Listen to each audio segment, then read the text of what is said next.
Hey guys, I have an addiction to making illegal CDs. Media preservation is a huge thing. How else am I gonna play a 30-year-old game that I don't want to play? Piracy, also known as the #1 word that comes to mind when thinking about Nintendo. It's just so much more convenient than actually buying the game. I mean, for that you need a job and money. The point is, old media needs to be preserved before it's too late. Especially the fun stuff.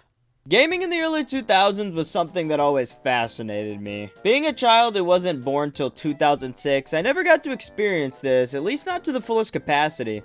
I started my gaming journey on the Wii with Super Mario Galaxy, and I remember from the moment I put the game in, I was more fascinated by the concept of discs as a storage device than I was with the actual game. I mean, you're telling me Mario can fit in that thing? And fast forward about 13 years, I put a disc into a disc reader and... oh my god, that was even cooler than last time! Ever since I got my first PC and a copy of Half-Life, CD-ROMs have just been something that fascinate me. I mean, of course nowadays CD-ROMs on a PC is a thing of the past, but why does it need to be? Floppy disks are the oldest variation of discs that I own. And I don't mean to overwhelm you with the sheer volume of these I have. After all, 3 is more than Half-Life could count to. Floppy disks were introduced back in the year 1971, and before these were punch cards. Now, punch cards weren't technically discs, I mean they were made of paper, and God knows how that works. But floppy disks were the first storage device in a disk format that really intrigued me. I mean, you look at Mickey's memory challenge over here and say, how the f*** is this a disc? But as your parents will always tell you, it's what's on the inside that counts. The actual disc itself is inside of the plastic, and they added the plastic because they would get dirty extremely fast and stop working. And in turn, you held a giant-ass Cheez-It. Floppy disks have become iconic since their debut. I mean, they're used for save icons in programs, games, and pretty much anything you can think of. But nowadays, they're almost completely useless. For starters, the biggest ones I've seen can only hold up to 32 megabytes, and the read speed on these things was 1,000 kilobytes. To put that into perspective, modern day discs have a read speed of 8 megabytes, which is around 8 times as fast. Irrelevancy was inevitable for these things. These things are just completely obsolete nowadays. I want you to name 3 people you know that even have a floppy disk reader. And even if you did have one, there's different size discs, so you'd have to make sure you have the specifically sized one for the discs you want to use. To put it simply, floppy disks feel like more of a stepping stone than anything else. It led us in the right direction, yes, but it doesn't really feel like it was ever going to be a permanent thing. Floppy disks were quick to get dirty without their plastic shell, so when their successor came along, what did they do? They wanted to save the unnecessary plastic for the ocean. Compact discs, more commonly known as CDs, were released in 1982, and these things were used for everything back in the day. I found a bunch of old CDs filled with pictures from when I was young, just sitting around my house along with movies of questionable legality. Allegedly.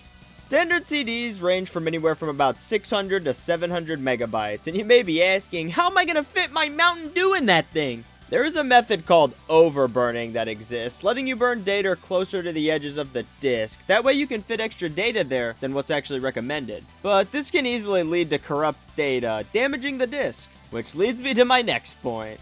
Piracy. Also known as Nintendo's biggest fear.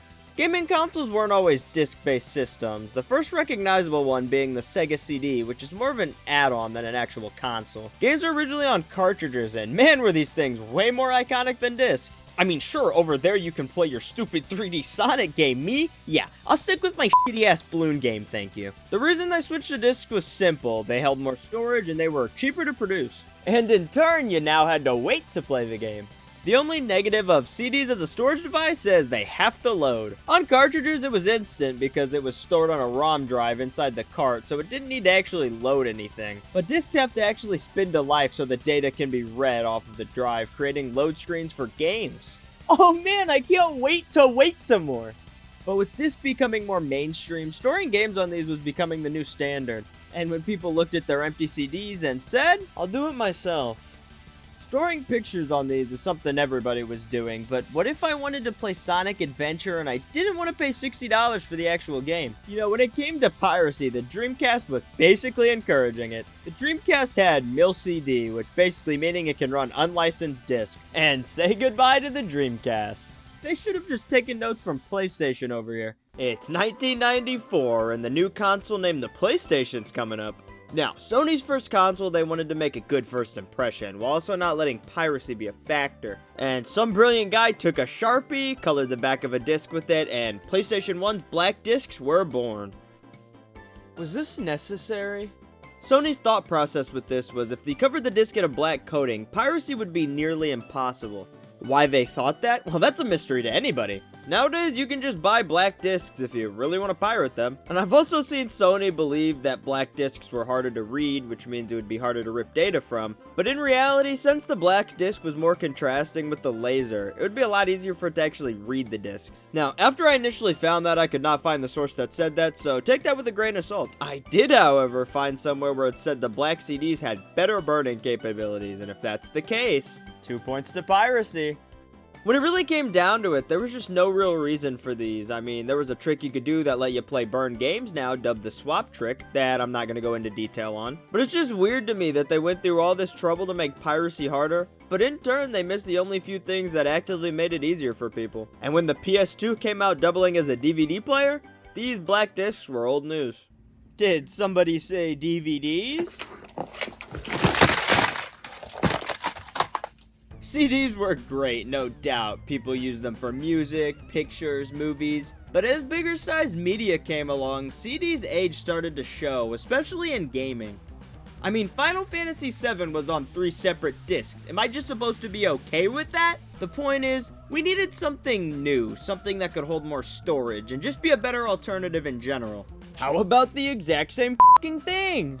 Digital versatile discs, or as normal people called them, DVDs, released in 1996. And man, these were just better in every way. For starters, DVDs could hold 4.5 gigabytes of data, roughly 6 times more than CDs could. This led to so many great things like more stuff. The industry affected most by the release of DVDs was by far VHS tapes. I mean, who wanted to watch Pokemon off of a rectangle when you could watch it off of a circle? The shape changes everything. Sure, VHS tapes had a bigger storage size, but they looked absolutely awful. Over time, they would also start looking even worse due to magnetic particles inside losing their charge. And Mr. DVD looked over at this garbage and said, yeah, big whoop, I can preserve Jimmy Neutron for years, thanks. I have DVDs that are at least 20 years old and scratched to shit, and they still work flawlessly. Which shouldn't come as a surprise because if stored properly, these things can last up to 100 years. So once you're dead and buried, someone else can enjoy your copy of Biggest Loser for the Wii. And with the PS2 using DVDs, piracy was more of a challenge, which for Sony meant more money. For the movie side of things, they were actually going extremely well. Now that VHS tapes were beginning to be phased out, you didn't have to rewind movies all the way back to the beginning to watch it again. And at the time, 480p output for movies worked perfectly fine for the PS2's hardware. 480p nowadays, though? Wow, now I can see each and every individual pixel! DVDs were looking to be the future. I mean, you could store movies on here, anti-piracy worked great for games. Surely Nintendo will follow suit with DVDs on the upcoming GameCube. Nintendo, what the hell is this? Nintendo is a company of strange decisions and a whole lot of nothing else. Using cartridges when discs were becoming the standard, making weird looking controllers, and they finally decided to use discs, but in the same way a toddler does when you tell them what to do after you yelled at them. They said, oh, we'll give you discs, but you're getting discs our way. Nintendo, just be normal! The mini DVDs, or as I like to call it, completely unnecessary.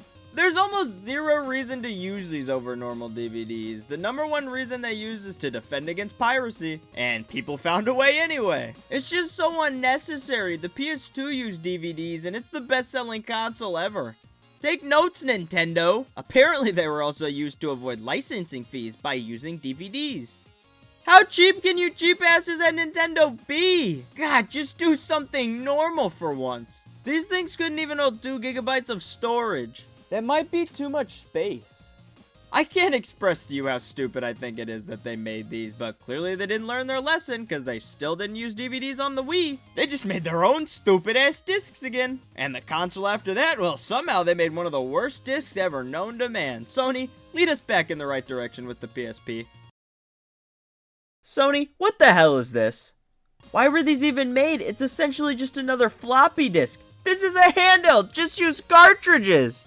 This floppy disk copy doesn't even deserve my time, but you know what does? Round thing number 3! I have mixed feelings about Blu-rays. I mean, sure, they're better quality DVDs that hold more storage, but they just never work for me. I mean, I tried to use my PlayStation for Blu-rays, but the disc drive broke, so I got it replaced, and now it just doesn't turn on. Blu-rays didn't enter the scene till 2006, and guess what? They were alright.